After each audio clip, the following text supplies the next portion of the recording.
రెడీగా phone tapping case మరో కీలక పరిణామం జరగబోతోంది. ఈ కేసులో A1 గా ఉన్న ఇంటెలిజెన్స్ మాజీ చీఫ్ ప్రభాకర్ రావు సిట్ విచారణకు హాజరవనున్నారు.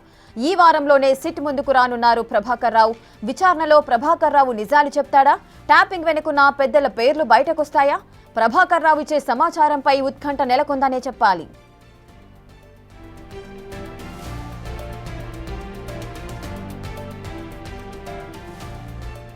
రైట్గా ఫోన్ ట్యాపింగ్ కేసులో A1 గా ఉన్న ఇంటెలిజెన్స్ మాజీ చీఫ్ ప్రభాకర్ రావు సిట్ విచారణకైతే హాజరవబోతున్నారు. ఈ వారంలోనే సిట్ ముందుకు రాబోతున్నారు ప్రభాకర్ రావు. మరి ప్రభాకర్ రావు ఎటువంటి సమాధానాలు చెబుతారు? సమాధానాలు దాటవేసే పరిస్థితి నెలకొంటుందా, లేదా సిట్ అధికారులు నిజాలు రాబట్టగలుగుతారా? ప్రభాకర్ రావు చెప్పే ఆన్సర్స్ పైనే ఇప్పుడు రాష్ట్ర రాజకీయాలు ఒక టర్న్ తీసుకునే అవకాశం అయితే కనిపిస్తోంది. మరి ప్రభాకర్ రావు ఇన్నాళ్లుగా కూడా ఫోన్ ట్యాపింగ్ కేసులో A1 గా ఉన్న ప్రభాకర్ రావు ఇన్నాళ్ళు కూడా ఫారెన్ లో ఉన్నారు. రెడ్ కార్నర్ నోటీసులు కూడా ఎదుర్కొన్నారు. సుప్రీంకోర్టుకు కూడా వెళ్లి అప్పీలు చేసుకునే పరిస్థితి నెలకొంది. అయినప్పటికీ కూడా ఇప్పుడు విచారణకు హాజరవబోతున్నారు ప్రభాకర్ రావు. ఎంతో కీలకంగా ఉన్నారు ప్రభాకర్ రావు. మరి ప్రభాకర్ రావు ఎటువంటి నిజాలు చెప్తారు? ఒకవేళ ప్రభాకర్ రావు చెప్పే నిజాలను బట్టి ఈ కేసు ఎటువంటి టర్న్ తీసుకునే అవకాశం ఉంది అనేది మరికొన్ని రోజుల్లోనే తెలియబోతోంది.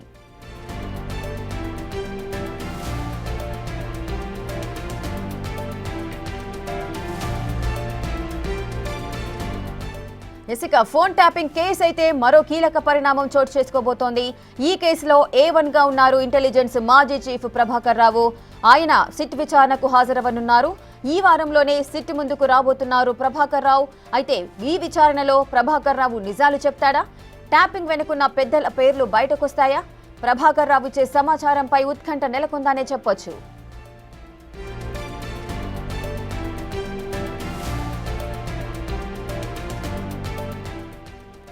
ఇక ఫోన్ ట్యాపింగ్ కేసులో కీలకంగా ఉన్న వ్యక్తి, A1 గా ఉన్న వ్యక్తి ఇంటెలిజెన్స్ మాజీ చీఫ్ ప్రభాకర్ రావు. ఆయన ఎప్పుడైతే విచారణకు వస్తారో ఆయన నోరు విప్పితే ఈ కేసులో కీలకంగా ఉన్న పెద్ద తలల పేర్లన్నీ కూడా బయటకు వస్తాయంటూ కూడా సిట్ విచారణను ఎదుర్కొంటున్న ప్రతి ఒక్కరు కూడా చెప్తున్న పరిస్థితి. మరి ఇప్పుడు ప్రభాకర్ రావు విచారణను ఎదుర్కోబోతున్నారు. మరి ప్రభాకర్ రావు విచారణలో సిట్ అధికారులు ఎటువంటి నిజాలు రాబడతారు?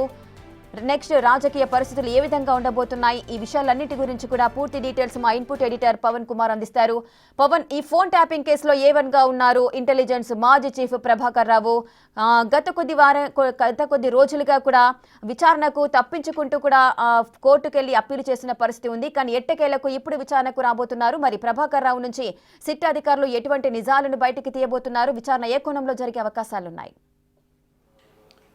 ఫోన్ ట్యాపింగ్ కేసులో కీలక పరిణామం చోటు చేసుకుంది. ఇప్పటికే అటు A1 గా ఉన్న ప్రభాకర్ రావు ఆదేశాలతోనే తామంతా కూడా ఫోన్ ట్యాపింగ్కు పాల్పడ్డామంటూ ఈ కేసులో అరెస్ట్ అయిన అడిషనల్ ఎస్పీలు తిరుపతన్న కావచ్చు, భుజంగిరెడ్డి తదితరులందరూ కూడా అటు పోలీసుల విచారణలో వెల్లడించారు.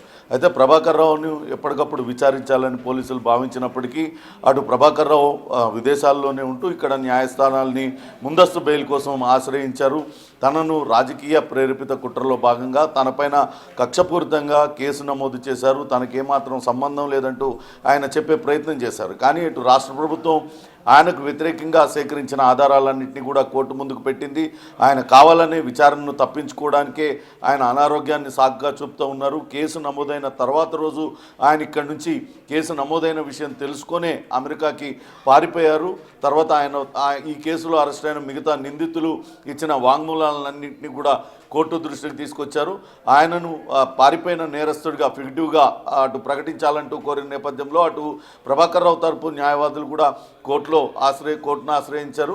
ఎటువంటి కొరెసివ్ యాక్షన్ తీసుకోకుండా ఉన్నట్లయితే ప్రభాకర్ రావు తిరిగి రావడానికి సిద్ధంగా ఉన్నారు, ఆయన విచారణకు రావడానికి సిద్ధంగా ఉన్నారు అని చెప్పిన నేపథ్యంలో ఇమ్మీడియట్గా ఆయన అటు విచారణకు హాజరు కావాలని ఆదేశాలు జారీ చేస్తూ ఆయన పాస్పోర్ట్ని రద్దు చేసిన పాస్పోర్ట్ని పునరుద్ధరించేలా సుప్రీంకోర్టు ఆదేశాలు జారీ చేసింది. దాంతో అక్కడ ఉన్న అమెరికాలో ఉన్న రాయబార కార్యాలయంలో ఇప్పటికే ప్రభాకర్ రావు తాను భారతదేశానికి తిరిగి వెళ్ళడానికి అనుమతి ఇవ్వాలంటూ అటు రద్దయిన పాస్పోర్టు, తిరిగి పునరుద్ధరించబడిన పాస్పోర్ట్తో ఆయన అక్కడ రాయబార కార్యాలయాన్ని ఆశ్రయించారు. 2-3 రోజుల్లో రాయబార కార్యాలయం నుంచి ఆయనకు అనుమతి వచ్చిన వెంటనే ఆయన ఇక్కడ హైదరాబాద్కి రానున్నారు. అయితే 5వ తారీఖు ప్రభాకర్ రావు హాజరవుతానంటూ ఇప్పటికే అటు దర్యాప్తు అధికారులకి సమాచారం ఇచ్చారనే వార్తలు వినొస్తున్నాయి. కానీ ఆయన నిజంగానే 5వ తారీఖు వరకు రాగలుగుతారా, లేకుంటే మరో 2 రోజులు ఆలస్యం అవుతుందా అనేది కూడా ఇంకా తెలియాల్సి ఉంది. ఎందుకంటే అక్కడ అమెరికాలో ఉన్న రాయబార కార్యాలయంలో ఆయనకు అనుమతి రావాల్సి ఉన్న నేపథ్యంలో అనుమతి రాగానే ఆయన బయలుదేరి వస్తారు. కానీ ఇప్పుడు ఇది కొంత రాజకీయంగా తీవ్ర సంచలనం రేపుతూ ఉంది. ఒక పక్క కాళేశ్వరం కేసులో అటు కమిషన్ నోటీసులు ఇచ్చిన నేపథ్యంలో 5వ తారీఖు కాళేశ్వరం కమిషన్ ఎదుట కేసీఆర్ హాజరు కావాల్సి ఉంది. అట్లనే అటు ఏసీబీ నమోదు చేసిన ఫార్ములా ఈ కార్ రేస్ వ్యవహారంలో కేటీఆర్ నోటీసులు ఇచ్చారు. ఆయన విదేశీ పర్యటన నుంచి రాగానే ఆయన కూడా హాజరవుతానని చెప్పారు. ఈ నెలలో అనేక మంది బీఆర్ఎస్ నేతలందరూ కూడా విచారణకు హాజరవుతున్నారు. ఎవరి కోసం తాను ఫోన్ ట్యాపింగ్ చేసింది అనే విషయాలను అటు ప్రభాకర్ రావు బయట పెట్టే అవకాశం కూడా ఉంది. ఎందుకంటే ఇప్పటికే ప్రభాకర్ రావు పాత్ర పైన చాలా స్పష్టమైన ఆధారాలన్నింటినీ కూడా మొదటగా ఈ కేసులో అరెస్ట్ అయిన ప్రవీణ్ రావు కావచ్చు, అలానే ఇతర పోలీస్ ఉన్నతాధికారులందరూ కూడా చెప్పారు. OSD task force OSD Radhakishan Rao Prabhakar Rao ఆదేశాలతోనే తాము ట్యాపింగ్ చేశాము, నగదును అన్నిటినీ కూడా వేరే వాళ్ళ దగ్గర పట్టుకున్నాయన్నీ కూడా ఎక్కడికి చేర్చాము, ఇవన్నీ కూడా కీలకమైన విషయాలన్నీ కూడా వెలుగు చూసే అవకాశం ఉంటుంది. ఒకవేళ ప్రభాకర్ రావు నోటి వెంట గత ప్రభుత్వ పెద్దల ఆదేశాలతోనే తాను ఈ ఫోన్ ట్యాపింగ్కి పాల్పడ్డానని కనుక చెప్పినట్లయితే ఖచ్చితంగా ఈ కేసులో మరికొంతమంది అరెస్టులు, సంచలన అరెస్టులు కూడా జరిగే అవకాశం కనపడుతుంది. మొత్తం మీద అటు బీఆర్ఎస్ నేతలైతే ఉత్కంఠగా ఎదురు చూస్తూ ఉన్నారు. ఎప్పుడు వస్తారు, ఎవరి పేర్లు బయటకు వస్తాయి, ఏం జరుగుతుందా అనే ఆందోళన వాళ్ళల్లో నెలకొనున్న పరిస్థితి అయితే ఉంది. మరికొద్ది రోజుల్లోనే ప్రభాకర్ రావు భారతదేశానికి రానున్నారు. సిట్ అధికారులకు ఇప్పటికే సమాచారం ఇచ్చారు. సిట్ అధికారులు కూడా ఆయన్ని క్షుణ్ణంగా విచారణ చేయడానికి సిద్ధంగా ఉన్నారు. Right, thank you Pavan, thanks for the live details.